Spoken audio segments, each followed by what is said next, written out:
La question qui se pose est comment la vie divine venue dans l'homme lors de la régénération pourra-t-elle accomplir le dessein éternel de Dieu? Va-t-elle demeurer prisonnière dans l'esprit de l'homme ou pourra-t-elle avoir une issue et se manifester?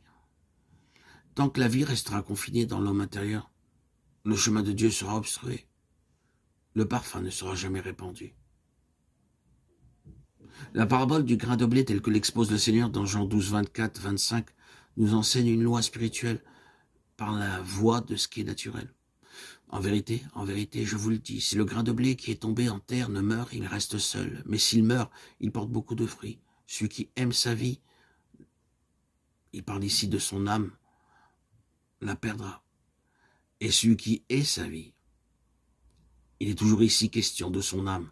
Dans ce monde, il la conservera pour la vie éternelle.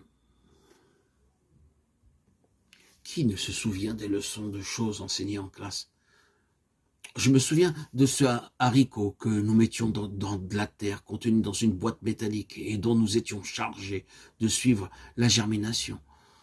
Dans notre hâte curieuse, nous découvrions de temps en temps la terre et nous observions alors que l'enveloppe extérieure se plissait pour laisser paraître le germe et plus tard le fruit.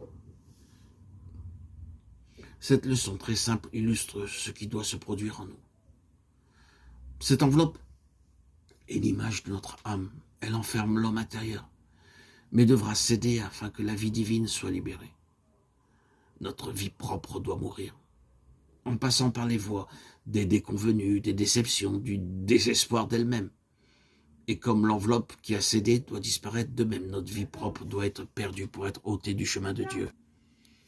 Pour un grand nombre de croyants, l'enveloppe de la vie propre n'a jamais cédé. Le vase d'albâtre est intact. Ils sont inutilisables pour Dieu car tout est entre leurs mains et ne le savent pas. Ceci nous dit que nous devons connaître le brisement du moi, de notre vie propre, afin de laisser l'Esprit répandre en nous la vie, pour qu'elle soit la source de nos pensées, de nos intentions, notre vie même. Désormais, ce sera Christ en nous qui pense, révèle. Tout est entre ses mains. Notre âme est conservée, gardée pour servir sous le contrôle et le gouvernement de cette vie. C'est elle qui est sa lumière. Le Jabbok est franchi, Péniel est atteint. Une phase nouvelle commence, car toute confiance en nous-mêmes est perdue. C'est la leçon de la hanche démise de Jacob. Il boitait. Dieu doit frapper fort pour nous briser.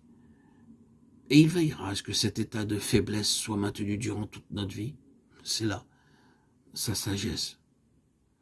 Nous avons cessé nos œuvres, nous sommes entrés dans son repos. Car celui qui entre dans le repos de Dieu se repose de ses œuvres, comme Dieu s'est reposé des siennes. Hébreux 4.10. Et prêt pour être ses collaborateurs dans son œuvre, la division a été opérée. Hébreux 4.12.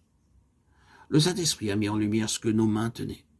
Avec la discipline et la lumière de la vie, nous pouvons maintenant discerner ce qui est de Dieu, ce qui a sa source en lui, dans notre esprit, et ce qui procède de l'homme.